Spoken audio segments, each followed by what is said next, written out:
नमस्कार, आप देख रहे हैं मनी सेंट्रल और मैं हूं आपके साथ विशाल शर्मा। प्राइवेट कर्मचारियों के लिए ये दिवाली जो है बड़ी खास रहने वाली है। कहा जा रहा है कि ईपीएफ के तहत मिलने वाली पेंशन की न्यूनतम राशि में बढ़ोतरी का ऐलान किया जा सकता है। इसके अलावा वोडाफोन आइडिया एजीआर केस मामले की सुनवाई पूरी हो गई। सुप्रीम कोर्ट से क्या अपडेट आई है, इसको भी आज डिस्कस करने की कोशिश करेंगे। पूरी चर्चा में शामिल होने के लिए हमारे साथ मौजूद हैं हमारे सहयोगी और वरिष्ठ आर्थिक पत्रकार प्रवीण शर्मा सर, आपका मनी सेंट्रल में बहुत स्वागत है। धन्यवाद विशाल।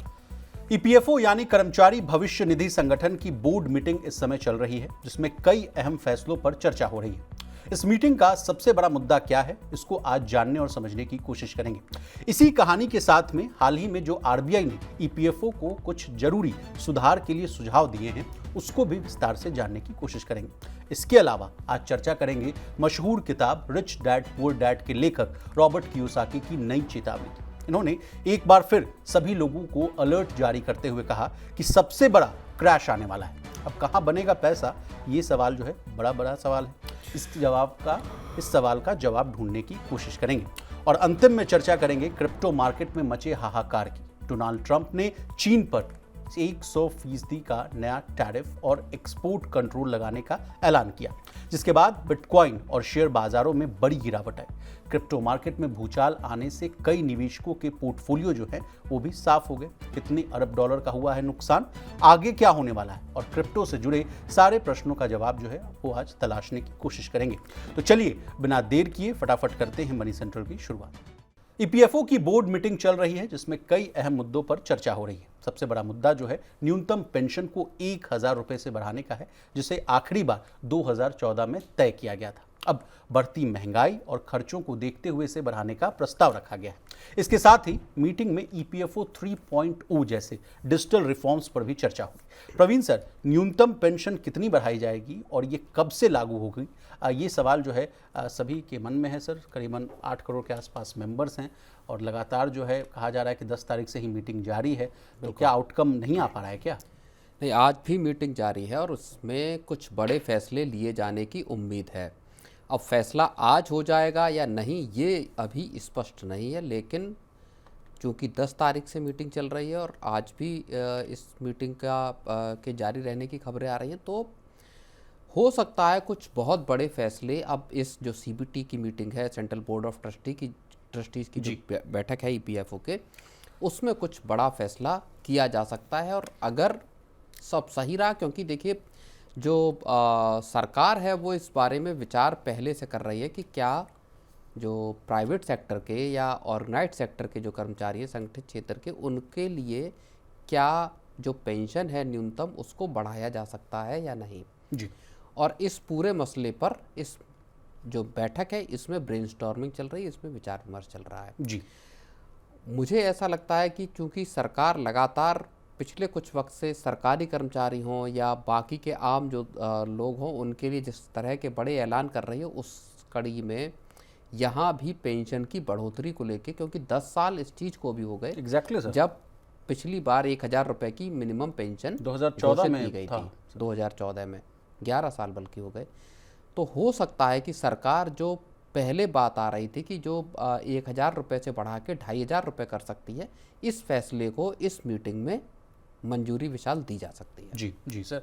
अब जैसे कि एक रिपोर्ट के मुताबिक भी है सर, कहा जा रहा है कि 30 लाख से ज़्यादा जो पेंशनर्स हैं उनको न्यूनतम पेंशन जो है अभी फिलहाल वो मिल रहा है। तो सर, तो अगर कोई भी अगर चेंजेस आता है तो वो जो है बहुत लार्ज इम्पैक्ट जो है वो डालता हुआ नजर आएगा सर। और फिलहाल जो है EPS 95 स्कीम में 81.48 लाख पेंशनर्स हैं और जिसमें से 0.65% लोग जो हैं उनको ही मात्र 6,000 रुपये से ज़्यादा का पेंशन मिल रहा है। उसके बाद कुछ डेटा और है प्रवीण सर, उसके बाद हम लोग इस कहानी को और ही चर्चा करेंगे। 2.77% लोग हैं जिनको 4,000 रुपये से लेकर 6,000 रुपये के बीच का पेंशन मिल रहा है और 36.25% लोग हैं जिनको मात्र 1,500 से 4,000 रुपये के आसपास का पेंशन मिल रहा है और 60.32% ऐसे लोग हैं जिनको 1,500 रुपये से भी कम का जो है वो पेंशन मिल रहा है। जो डेटा है सर ये मार्च 2025 के आसपास का है। तो जैसा कि आपने कहा सर कि 1,000 रुपये से विशाल कहा जा रहा है कि 2,500 किया जा सकता है। एक प्रश्न इसी के साथ ये उठता है कि क्या 2,500 रुपये काफ़ी हैं या नाकाफ़ी हैं? नहीं, 2,500 रुपये हैं तो नाकाफ़ी। अगर आप और देखिए इसको लेके जो पिछले 5-7 साल है उससे लगातार इस चीज़ को लेके कर्मचारी जो हैं वो इस बात की मांग कर रहे हैं कि कम से कम हमारी जो मिनिमम पेंशन है उसका अमाउंट बढ़ना चाहिए। उसमें महंगाई है, उसमें बाकी तमाम तरीके की जो चीज़ें हैं वो शामिल हैं। इसके साथ ही जो चूँकि केंद्र सरकार के कर्मचारियों की पेंशन को लेके सरकार यूपीएस लेके आई, वहाँ पे भी सरकार ने एश्योर्ड पेंशन देने की बात की, ज़्यादा पेंशन मिलने के दावे किए गए। तो इसी से ये बात फिर बार बार आती है कि ये पेंशन प्राइवेट सेक्टर के कर्मचारी जो कम से कम ऑर्गेनाइज सेक्टर से जुड़े हुए हैं, जिनका पीएफ कटता है, उनके लिए भी पेंशन बढ़ाई जानी चाहिए। अब कितनी बढ़ेगी, देखिए 2,500 रुपये भी कम है जी। तो इसका बीच में तो खबर आई थी सर कि 9,000 या शायद हाँ 7,500 के आसपास हजार रुपये की बात आई थी, लेकिन इस चीज़ के आसार कम है कि क्योंकि 8 करोड़ पीएफ के मेंबर ही मेंबर हैं। इतने मेंबर्स को आगे चलकर आपको पेंशन को देने की व्यवस्था करनी है। बाकी जो एग्जिस्टिंग पेंशनर्स हैं वो अलग तादाद है। तो इसके लिए सरकार को फिर पूरा एक हिसाब, पूरा एक गणित बिठाना पड़ेगा और खजाने पर भी बोझ इसका जाहिर तौर पे पड़ेगा जी। तो इसको लाने के लिए हो सकता है ग्रेजुअल मैनर में सरकार अभी 2,500 बढ़ाए, और इतना भी अगर बढ़ता है तो 150 लाखों करोड़ों बिल्कुल जो कर्मचारी हैं उनके लिए एक बहुत बड़ी राहत, और दिवाली से पहले अगर फैसला होता है तो ये बल्ले बल्ले हो जाएगी प्राइवेट सेक्टर के कर्मचारियों के लिए सबसे बड़ा दिवाली गिफ्ट साबित होगा। चलिए सर, एक एडिशनल जानकारी ये भी दे दें कि देखिए पेंशन किसे मिल सकती है। तो देखिए जो भी कोई कम से कम अगर 10 साल की लगातार नौकरी पूरी कर ले, उसके बाद 58 साल की उम्र तक पहुंच जाता है, तो वो ईपीएस के तहत जो है नियमित पेंशन का जो है हकदार हो जाता है। अगर जो सदस्य यानी जो मेंबर हैं बीच में नौकरी छोड़ दें तो वो या तो अपनी जमा हुई पेंशन निकाल सकता है प्रवीण सर, या फिर कम रकम वाली जो पेंशन है वो ऑप्ट कर सकता है। अब इसी के साथ सर इसी कहानी का जो दूसरा भाग है जिसमें आरबीआई की एंट्री होती है सर, कहा जाता है कि अच्छा खासा फंड जो है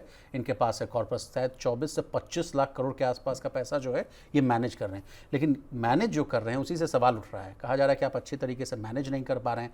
आरबीआई ने ईपीएफओ को फंड मैनेजमेंट जो है बेहतर करने के लिए कुछ जो है टिप्स दिए हैं सर। अभी जो है फिलहाल मेरे पास एक आंकड़ा है सर कि ईपीएफओ जो है अपने निवेश के तरीके क्या रखता है वो हम पहले समझते हैं। देखिए अभी ईपीएफओ जो है अपने पैसे का 45 से 65% जो हिस्सा है वो सरकारी बॉन्ड्स में, 20 से 45% जो है वो डेट इंस्ट्रूमेंट्स में, 5 से 15% जो है शेयरों में, और 0 से 5% के आसपास जो है वो शॉर्ट टर्म डेट में लगाता है। तो क्या इसी रणनीति को बदलने की बात कही जा रही है सर आरबीआई के द्वारा?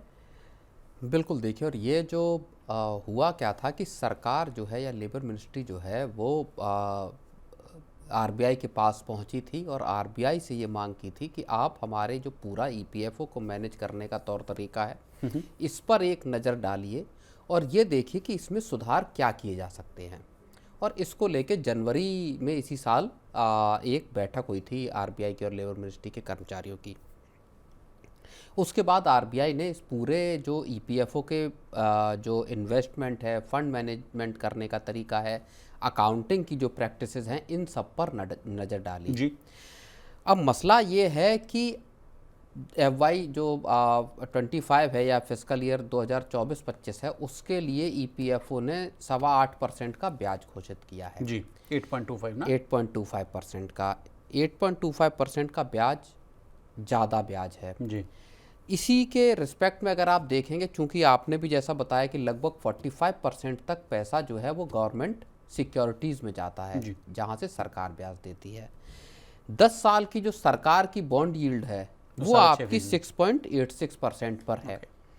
यानी अब ये जो गैप आया लगभग 2% का, ये 2% का गैप आखिर निकलेगा कहाँ से, इसको लेके एक समस्या थी। सरकार चाहती है और ईपीएफओ भी चाहता है कि जो प्राइवेट सेक्टर के जो कर्मचारी हैं पीएफ वाले, उनको ज़्यादा से ज़्यादा इंटरेस्ट दिया जाए, इन्फ्लेशन एडजस्टेड हो या बाकी चीज़ें हों, ज़्यादा रिटर्न वहाँ मिले ताकि जो कर्मचारी हैं वो उनको उनकी लिए आर्थिक कोई दिक्कत ना हो।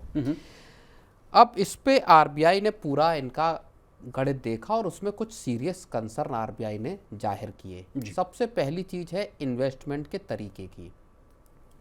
चूँकि 5 से लेके 15% तक का ही इन्वेस्टमेंट ईपीएफओ करता है इक्विटीज़ में, मतलब डायरेक्ट और मार्केट में। लेकिन वो भी इंडेक्स फंड के जरिए या ईटीएफ के जरिए बाजार में पैसा लगाया जाता है। तकरीबन 28 लाख करोड़ रुपए का फंड है ईपीएफओ के पास।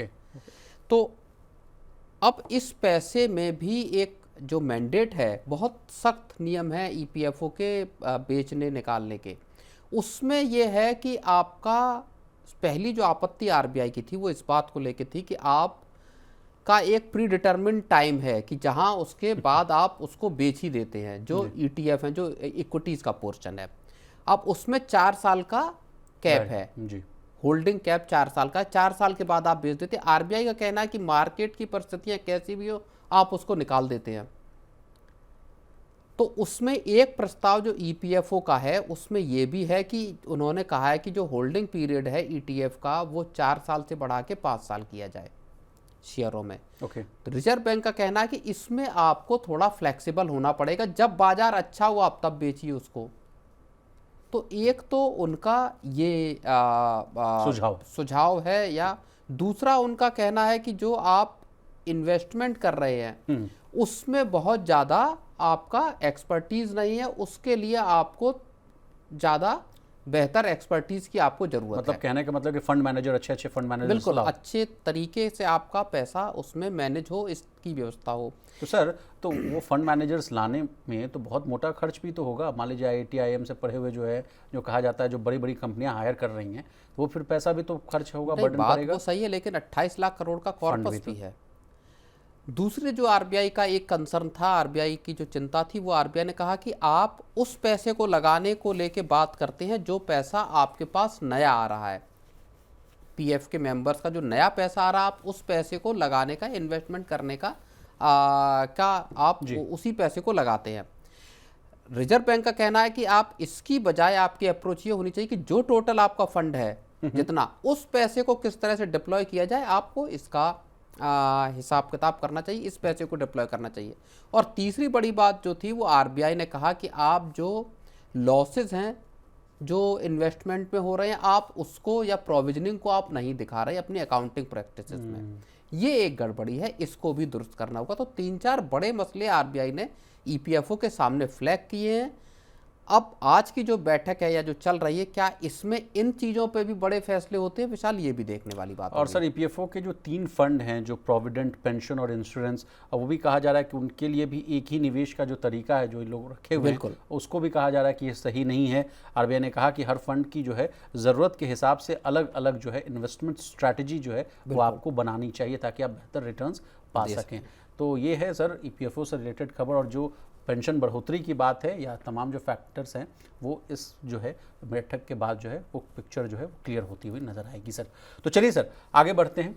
फाइनेंशियल गुरु और रिच डैड पुअर डैड के लेखक जो हैं रॉबर्ट कियोसाकी ने एक बार फिर बड़ी चेतावनी दी है। उन्होंने अपने सोशल मीडिया प्लेटफॉर्म एक्स पर पोस्ट करके कहा कि दुनिया के इतिहास का सबसे बड़ा आर्थिक संकट यानी फाइनेंशियल क्रैश जो है इसी साल आएगा। इसके अलावा उन्होंने कहा कि बेबी बूमर्स की रिटायरमेंट सेविंग्स खत्म हो जाएगी और कई बूमर्स जो हैं वो बेघर हो जाएंगे, उनको अपने बच्चों के साथ रहना पड़ेगा। सर, क्या होने वाला है? और रॉबर्ट कियोसाकी साहब की जो हर समय जो नई चेतावनी होती है वो नए रंग से लेकर आते हैं, नए कलेवर के साथ आते हैं। कभी कहते हैं कि gold silver is the new king, फिर कहते हैं कि नहीं भाई उसमें बिटकॉइन को जोड़ लीजिए। ताज़ा अपडेट तो ये है कि उस लिस्ट में एथेरियम को भी उन्होंने जोड़ दिया है। नहीं, देखिए इसमें मामला ये है कि रॉबर्ट कियोसाकी पिछले कुछ वक्त से जो बातें कह रहे हैं और जिसको हम भी लगातार कवर कर रहे हैं, उसमें कई चीज़ें ऐसी हैं जो सही साबित हुई हैं, जैसे कि गोल्ड सिल्वर की मार्केट में तेज़ी। दूसरी चीज़, दुनिया में इस वक्त अगर आप देखेंगे तो कई असाधारण घटनाएं भी चल रही हैं। ऐसी चीज़ें हैं जो दुनिया में पूरा का पूरा जो जियोपॉलिटिकल रिस्क है या बाकी की जो अनसर्टनिटीज़ हैं उनको हाई लेवल पे लेके रखे हुए हैं जी। तो इस अनिश्चितता में कहाँ पैसा बनेगा, इसको लेके सवाल उठ रहे हैं। और दूसरा, मार्केट्स का, खास तौर पे क्योंकि असेट क्लास में आपकी 2 बड़ी चीज़ें आती हैं। एक आ जाता है आपके शेयर मार्केट, फाइनेंशियल अगर असेट्स की बात करें, और दूसरा आपका आ गया करेंसी। तो उनका कहना यह है कि एक तो बड़ा क्रैश दुनिया भर के पूरा का पूरा जो फाइनेंशियल मार्केट्स हैं उसमें आ सकता है, और इसी वार्निंग के साथ वो कहते हैं कि जो फिएट करेंसीज मतलब आपका बॉन्ड हो गए, प्रिंटेड एसेट्स हो गए, उसमें जब आप पैसा लगा रहे हैं तो वहाँ भी अब आप बुरी तरह से फंसने वाले हैं, वहाँ पे आपको लॉसेस होंगे तगड़े। और इसीलिए जो वो पीछे से कहते आ रहे हैं, और हमने इस चीज़ को देखा भी होते हुए, जिस तरह से सिल्वर भागा या गोल्ड भागा, और इसी साल की शुरुआत से अब तक अगर आप रिटर्न देखेंगे तो वो असाधारण रिटर्न का सर 45% से ज्यादा है और सिल्वर का 60% से ज्यादा है। बिल्कुल। और बिटकॉइन को भी जोड़ना चाहिए सर, अगर हाल फिलहाल में अगर कुछ क्रैश को हटा दिया जाए तो बिटकॉइन ने भी अच्छा खासा रिटर्न्स इन्वेस्टर्स को दिया है। आज बिटकॉइन भी अच्छा खासा आज भी चढ़ा है जी। तो रिकवरी देखी गई जो एक क्रैश आया उसके बाद। तो इन तीन जो रियल असेट बेसिकली वो इनको बोलते हैं कि इनमें अगर आप पैसा लगाएंगे, गोल्ड, सिल्वर जैसे, और या बिटकॉइन और एथेरियम, इनमें तो यहाँ पे आपको अच्छे खासे यहाँ पे आपको फ़ायदा होगा। अदरवाइज बाकी के जो पूरे के पूरे मार्केट्स हैं उनके हाल बेहाल होने वाले हैं, बड़ी एक वार्निंग देते हुए नजर आ रहे हैं। प्रवीण सर, इन्होंने एक और स्टेटमेंट दिया है, अपने पोस्ट पे लिखा है कि सेवर्स आर लूजर्स। तो इस बात को कैसे समझें? क्या मतलब जो महंगाई है, जो इन्फ्लेशन है, वो जो डिपॉजिटर्स हैं उनके पैसे को कचरे बना रहा है? एग्जैक्टली, सेवर्स मतलब वही। और ये दुनिया भर में ये बात है कि सिर्फ और सिर्फ अमेरिका में नहीं है, भारत के लिए भी है कि अगर आपका खाते में पैसा पड़ा हुआ, बैंक अकाउंट में पैसा पड़ा हुआ, तो जाहिर तौर पे वो उसका कोई फ़ायदा है नहीं। अगर आप इन्फ्लेशन से उसको देखेंगे तो फिर वो नेगेटिव रिटर्न में चला जाता है। लेकिन अगर आप उसको इन्वेस्ट करेंगे तो वहीं पे फ़ायदा होगा। और भारत के लिए ख़ास तौर पे ये एक बड़ी अगर हम भारतीय संदर्भ में देखें तो ये एक बड़ी सीख है आम लोगों के लिए, जो जिनको लगता है कि बैंक में या बैंक एफडीज़ में पैसा डालेंगे तो वहाँ एक तरह की मुश्किल आपको हो सकती है उनके हिसाब से। अब आपने सीख वाली बात को जोड़ दिए सर, तो उन्होंने खुद भी कहा है अपने पोस्ट में कि लोगों को अपने फाइनेंशियल इंटेलिजेंस में बढ़ोतरी करनी चाहिए। उन्होंने कहा कि सिल्वर और इथेरियम के बारे में जो मैं कह रहा हूं कि इसको खरीद लीजिए या इसमें आगे आपको भविष्य में पैसा बनेगा, उसके बारे में उन्होंने कहा कि इसके फायदे और नुकसान दोनों को समझिए। जो इन्हें पसंद करते हैं उनकी भी बात सुनिए और जो इनका विरोध करते हैं इनकी भी बात सुनिए, और फिर उसके बाद अपने अनुभव और उसके बाद जो है अपनी मतलब लबोलुबाब यही है सर कि खुद भी पढ़िए। पैसा आपका है, आपको लगाना है, तो डिसीजन भी आपको लेना है। नहीं, बिल्कुल इस बात में कोई दो राय है नहीं कि फाइनेंशियल लिटरेसी, और फिर वही बात आ जाती है कि भारत के लिहाज से ये चीज़ें और रेलेवेंट हो जाती हैं क्योंकि फाइनेंशियल लिटरेसी का देश में उतना ज़्यादा पेनिट्रेशन है नहीं, लोगों को पता नहीं है कहाँ पैसे लगाएं, कैसे पैसे लगाएं। आज के दौर में भी लोग ठगे जाते हैं, फाइनेंशियल फ्रॉड होते हैं, चिट फंड जैसी स्कीमें आती हैं, लोग वहाँ ज़्यादा रिटर्न के चक्कर में पैसा लगा देते हैं। लोग अनसॉलिसिटेड जो एडवाइस हैं, शेयर में टिप्स आती हैं, वहाँ पैसा लगा देते हैं और ओवरऑल मिला के फिर लंबा चौड़ा घाटा उठाते। तो वहाँ पे पढ़ना, चीज़ों को समझना और हिसाब से फैसले लेना, अच्छे एडवाइज़र्स की सलाह लेना, ये बेहद महत्वपूर्ण हो जाता है विशाल। लेकिन सर, रॉबर्ट कियोसाकी साहब के इस कथन को जोड़ते हुए अगर हम देखें सर, तो जोहो के जो फाउंडर हैं सर श्रीधर वेम्बू, वो भी सर गोल्ड के प्रति जो है अपने रुझान को है जो और मजबूत करते हुए दिख रहे हैं। सर ये वाली बात भी हम आपसे समझना चाहेंगे। ये कह रहे हैं कि जो गोल्ड है it is the real asset, उसमें पैसा बनाइए। बिल्कुल, ये सिर्फ और सिर्फ जोहो के जो फाउंडर हैं श्रीधर वेम्बू, वो अकेले नहीं कह रहे। तमाम दिग्गज जो अब तक मार्केट्स को लेके बुलिश थे या इस तरह की चीज़ों को, और हमेशा से गोल्ड को लेके या बाकी इस तरह की रियल जो एसेट्स हैं जिनको कियोसाकी कहते हैं। और सर माफ़ी कीजिएगा, आपको रोक रहा हूँ, ये राय इस समय भी बहुत महत्वपूर्ण हो जाती है जब लोगों के बीच में इस तरह की उहापोह की स्थिति है कि डिजिटल करेंसीज में पैसा लगाएं कि सोने में पैसा लगाएं। तो ये जो बात है, ये अब तमाम धुरंधर कह रहे हैं। जो मार्केट्स को कभी वो करते थे वो आज कह रहे हैं कि गोल्ड को कीजिए, अच्छे वो कह रहे हैं। साथ ही साथ ये भी बात कही जा रही है कि भारत में जो हाउस होल्ड्स के पास जो 25,000 टन सोना है जी, करीब उसकी वैल्यू ही तकरीबन $4 ट्रिलियन के आसपास है, 3.5 ट्रिलियन के से ऊपर। तो भारत के लिए एक बड़ा मौका है कि क्योंकि पूरी दुनिया में देखिए गोल्ड सिल्वर के साथ हो क्या रहा है, सप्लाई कंस्ट्रेंट है, नई सप्लाई क्रिएट होना मुश्किल है, लेकिन डिमांड बहुत ज़्यादा है। और उसका असर एकदम से हमने देखा है जब उसके साथ मिक्स क्या हुआ, ग्लोबल अनसर्टेनिटीज़। तो वहाँ से फिर पूरी की पूरी कीमतें ड्राइव होती हुई दिखाई देती हैं विशाल। जी चलिए सर आगे बढ़ते हैं। अमेरिकी राष्ट्रपति डोनाल्ड ट्रंप ने चीन पर 100% का अतिरिक्त टैरिफ लगा दिया है, जो 1 नवंबर 2025 से लागू होगा। इसके बाद क्रिप्टो मार्केट में भारी गिरावट देखी जा रही। ट्रंप के इस फैसले से अचानक बाजार में ऐसा भूचाल आया कि कई क्रिप्टो इन्वेस्टर्स के पोर्टफोलियो का सफाया हो गया। इससे लोगों को तगड़ा नुकसान भी हुआ है। ब्लूमबर्ग की एक रिपोर्ट के अनुसार प्रेसिडेंट ट्रंप के इस फैसले के बाद क्रिप्टो मार्केट में रिकॉर्ड तोड़ लिक्विडेशन हुआ, जिसके कारण निवेशकों को 19 अरब डॉलर से ज़्यादा का नुकसान हुआ है। सर, कई जगह ये भी खबरें आ रही हैं कि इस भारी भरकम बिकवाली से कई लोग सुसाइड भी कर रहे हैं। और ये पूरा मामला क्या है सर? बहुत गंभीर मामला है, उसको बहुत ही आसान भाषा में हम आपसे समझना चाहते हैं। नहीं, बिल्कुल। देखिए, 10 अक्टूबर को क्रिप्टो मार्केट में दुनिया भर के एक भयंकर क्रैश आया और उसके पीछे वजह वही थी जो आपने बताया कि 100% टैरिफ चीन पे लगा दिया, जो कि एडिशनल टैरिफ है जितना चीन पर लग रहा है। तो अब टोटल फिर कितना लगेगा सर? हालांकि ये धमकी है माना जा रहा है, तो फिर कितना लगेगा सर? 100? देखिए, पहले 30% का टैरिफ चीन पे है, उसके ऊपर तो 130 पूरा से अधिक टैरिफ है। लगेगा। हाँ, तो इस खबर ने पूरे दुनिया भर के क्रिप्टो मार्केट्स में एक बड़ी भूचाल पैदा कर दिया। लगभग 19 बिलियन डॉलर का एक झटके में सफाया हुआ जी। और इसी से जुड़ी एक बड़ी खबर जो आई, चौंकाने वाली खबर आई, वो ये आई कि यूक्रेन के जो एक क्रिप्टो ट्रेडर क्रिप्टो हैं इन्फ्लुएंसर हैं, क्रिप्टो की एकेडमी भी है उनकी, एक क्रिप्टोलॉजी प्लेटफॉर्म, की के नाम से वो चला हाँ, और एक प्लेटफॉर्म चला रहे हैं।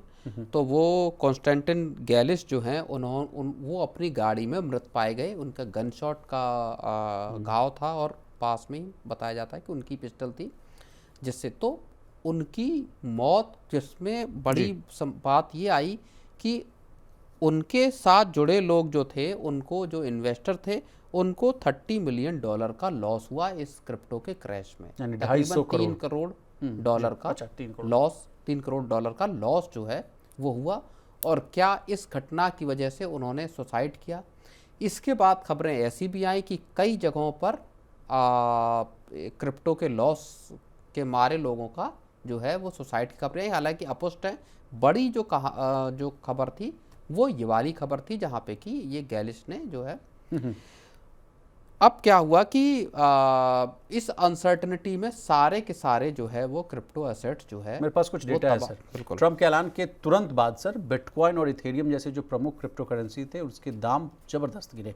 बिटकॉइन 10% से ज़्यादा गिरकर 1,10,000 डॉलर के नीचे चला गया। वही इथेरियम सर 11.5% टूट गया और 3,880 डॉलर के नीचे आ गया। BNB, सोलाना और XRP जैसे जो क्रिप्टो करेंसी हैं, उनमें भी 14 से लेकर 18% की गिरावट आई थी सर। तो क्या सर, अगला प्रश्न मेरा आपसे ये रहेगा कि क्या ट्रेड वॉर अभी भी थमा नहीं है सर? फिर अमेरिका चीन जो है फिर भिड़ते हुए नज़र आ रहे हैं। आज तो चीन की तरफ से एक नया अपडेटेड कमेंट ये आया है कि भाई आप हम पे 100% लगाएंगे तो आप भी तैयार रहिए। मतलब तो रिटेलिएशन तो दोनों तरफ से है सर। नहीं, लेकिन आज जो क्रिप्टो मार्केट है उसमें रिकवरी दिखाई दी है और जो सारे, अगर हम क्रिप्टो एसेट्स को देख लें तो उनका मार्केट कैप तकरीबन 6% चढ़ा और जो टोटल एसेट हैं या मार्केट कैप है वो 4 ट्रिलियन डॉलर के पार एक बार फिर से पहुंच गया। लेकिन रिस्क अभी भी बने हुए हैं। ग्लोबल लेवल पे अनसर्टनिटी का रिस्क है। ट्रेड को लेके चीन और अमेरिका में अगर फिर से पलटवार होता है एक दूसरे के ऊपर, तो क्रिप्टो के लिए मुश्किल पैदा हो सकती है। रेगुलेटरी जो प्रॉब्लम है वो सबसे बड़ी प्रॉब्लम है दुनिया भर में, क्योंकि क्रिप्टो को ज़्यादातर जो देश हैं वो एक असेट क्लास के तौर पर मानने के लिए तैयार नहीं है, चाहे भारत उसमें भारत को ही क्यों ना आप गिन लें। भारत में भी किसी तरह का रेगुलेटरी फ्रेमवर्क नहीं है। इसके अलावा लिक्विडिटी क्रंच का मामला है। एक जो प्लेटफॉर्म है, एक्सचेंज है बाइनांस, उसमें ये खबरें आई जब 10/11 का ये जो क्रैश हुआ, वहाँ कई यूजर्स ने इस तरह की बात कही कि वहाँ उनके अकाउंट्स जो है वो फ्रीज कर दिए गए। लिक्विडिटी का क्राइसिस कभी भी हो सकता है। और जब 2021-22 के दौरान जब पूरा क्रिप्टो की ये कहानी चल रही थी, उसके बाद जब सरकार की सख्ती हुई, तो हमने भारत में भी देखा, तमाम इन्वेस्टर्स ने ये बात कही कि उनके जो असेट्स हैं वो फ्रीज कर दिए गए, वो अगर बेचना चाहते हैं तो उसको बेच नहीं पा रहे हैं। तो ये जो कुछ अनसर्टनिटीज़ हैं, जो समस्याएं हैं क्रिप्टो को लेके, ये लगातार बनी हुई हैं और यही वहाँ पे सबसे बड़ा रिस्क पैदा करते हैं। हालांकि जब हम दूसरी बात करते हैं, चाहे रॉबर्ट कियोसाकी जैसे या बहुत सारे चाहे स्टेबल कॉइन हो, तो वहाँ पर वही बात कही जाती है कि ये रियल एसेट्स हैं और यहाँ पैसा आने वाले वक्त में यही पैसा बनेगा। जी चलिए सर, ये तो बात हुई क्रिप्टो करेंसी की, लेकिन आप चूंकि हमारे साथ मौजूद हैं सर, तो जिस तरह से जियो पॉलिटिकल टेंशंस फिर से जो इरप्ट होते हुए नज़र आ रहे हैं सर, तो उस परिदृश्य में भी हम आपसे कुछ प्रश्न पूछना चाह रहे हैं। Sir, what is the future of India and US relations, and फिर उसमें जोड़ दीजिएगा अमेरिका और यूएस वाला जो है, अमेरिका और चाइना वाला जो रिलेशन है वो कहाँ जाता हुआ दिख रहा है सर? जो कहा जा रहा था कि फर्स्ट ट्रेंच का या भाई नहीं, ये साल बात के अंत अभी तक भी ये बात अभी भी चल रही है। बातचीत दोनों देशों के बीच में जारी है और अभी भी ये बात आ रही है कि इस साल के आखिर तक भारत और अमेरिका के बीच में एक ट्रेड डील हो जाएगी। ठीक है।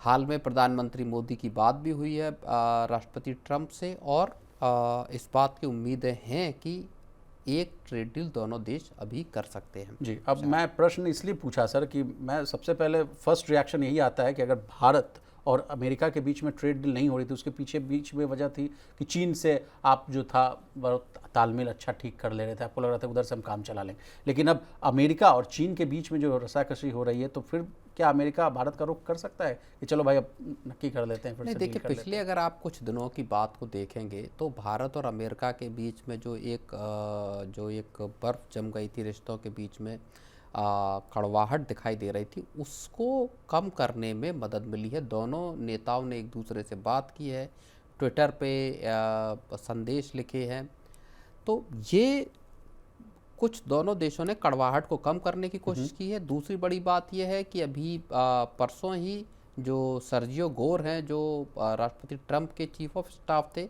उन्होंने भारत के एम्बेसडर का प्रभार संभाला है। उसके बाद उनकी प्रधानमंत्री मोदी के साथ मुलाकात हुई। बाकी के जो बड़े सरकार के मंत्री और अफसर हैं, उनके साथ उनकी बैठक हुई है और उनको भारत का समर्थक माना जाता है। और इसलिए अब ये माना जा रहा है कि ट्रेड डील को लेके जो अड़चनें थी वो सर्जियो गोर के आने के बाद से इनमें अड़चनों को दूर करने में मदद मिलेगी। लेकिन सर, अमेरिका और चीन के बीच में फिर ऐसा क्या हो गया कि सर रातों रात अचानक फिर ऐसा चीन ने अपने जो ये मिनरल्स हैं, मैग्नेट्स हैं और बाकी के रेयर अर्थ में मिनरल्स हैं, उनको देने से स्ट्रिक्टली मना कर दिया अमेरिका को। अमेरिका ने पलटवार कर दिया कि अगर आप ऐसा कर रहे हैं तो फिर सॉफ्टवेयर से लेके बाकी चीज़ों पे, सारी चीज़ों पे डबल टैरिफ 100% लगा दिया। ये मसला अभी मैं ये मानता हूँ कि हो सकता है अमेरिका और भारत के बीच में ट्रेड डील हो भी जाए, लेकिन चीन और अमेरिका के बीच में चीज़ों के फिलहाल, क्योंकि एक मुलाकात होनी थी ट्रंप और शी जिनपिंग की, फ़ोन पे बात होनी थी, वो दोनों चीज़ें भी अभी फंसती हुई दिखाई दे रही है। चलिए सर, तो मतलब लगता है कि भविष्य में अभी भी जो है जियोपॉलिटिकल टेंशंस और जिस तरह के जो है अनसर्टेनिटीज़ का जो माहौल है वो बदस्तूर जारी रहेगा। चलिए सर, आगे बढ़ते हैं। वोडाफोन आइडिया के शेयरों में आज जो है 4% तक की गिरावट आई। दरअसल सुप्रीम कोर्ट ने कंपनी के अतिरिक्त एडजस्टेड ग्रॉस रेवेन्यू यानी EGR बकाया मामले की सुनवाई को एक बार फिर आगे बढ़ा दिया। केंद्र सरकार ने अदालत से थोड़ा और समय मांगा, जिस पर अदालत ने कहा कि सरकार को इस मामले पर एक स्पष्ट रुख अपनाना चाहिए। प्रवीण सर, ये पिछले 1 महीने में चौथी बार है जब वोडाफोन आइडिया की इस याचिका पर सुनवाई जो है स्थगित हुई। कहा जा रहा है कि अगली सुनवाई जो है दिवाली के बाद यानी 27 अक्टूबर को होगी। सर, आज भी हम लोग अपनी टकटकी लगाए हुए थे कि क्या आता है वोडाफोन आइडिया के शेयरों के मूवमेंट पर भी हम लोग जो है ध्यान लगाए हुए थे, लेकिन सुप्रीम कोर्ट की तरफ से आया कि भाई अब 27 तारीख को बात होगी। क्यों टलते जा रहा है सर मामला? नहीं, देखिए, मामला बड़ा है और इस चीज़ को हम लोग भी कई बार डिस्कस कर चुके हैं कि सरकार को कोई भी फैसला लेने में इस वक्त कठिनाई आ रही है या बहुत ज़्यादा भ्रम है।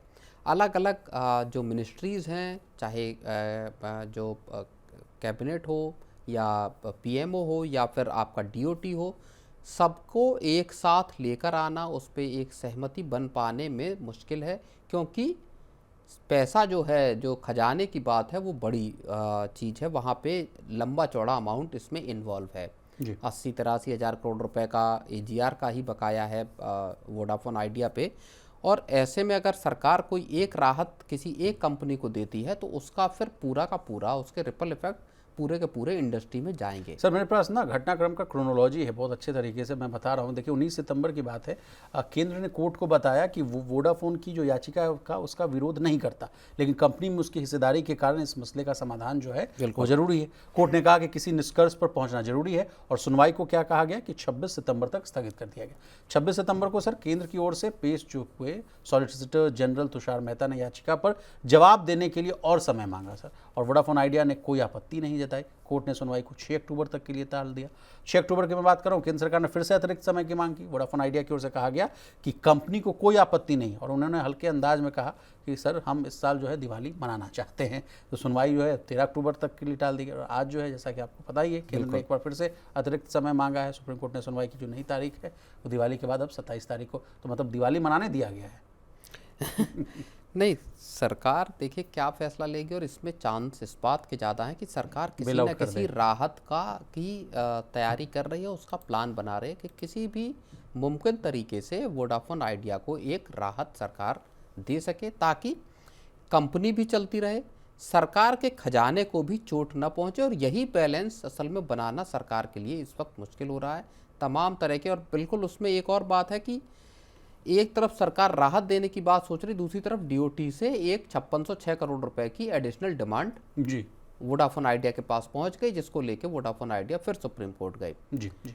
तो उसमें ब्याज का और इंटरेस्ट वाला जो पोर्शन है, इंटरेस्ट का और उस पर पेनल्टी वाला पोर्शन है, उसको लेके एक नई याचिका भी सुप्रीम कोर्ट में है कि जिसमें यह कहा गया है कि साहब पीछे एक फैसला हुआ था जिसमें माफ किया गया था, आप हमारा भी इसी आधार पर माफ करें। ओके। तो ये मुझे लग रहा है कि मामला लंबा खींचेगा, लंबा मुश्किल है खींचे। अगली कुछ सुनवाइयों के भीतर सरकार इस चीज पर फैसला। लेकिन सर इसी बीच ब्लूमबर्ग की जो रिपोर्ट आई थी जिसमें कहा गया था वन टाइम सेटलमेंट की बात होती हुई दिखेगी, वो वाला भी मामला क्या है?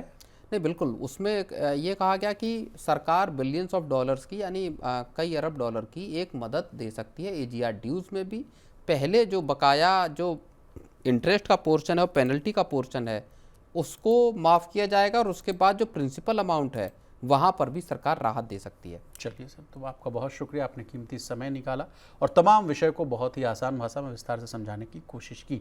तो आज के मनी सेंट्रल में बस इतना ही। इसी तरह देश, दुनिया और बिजनेस जगत से जुड़ी तमाम ताज़ा तरीन खबरों के लिए बने रहिए हमारे साथ और देखते रहिए मनी 9।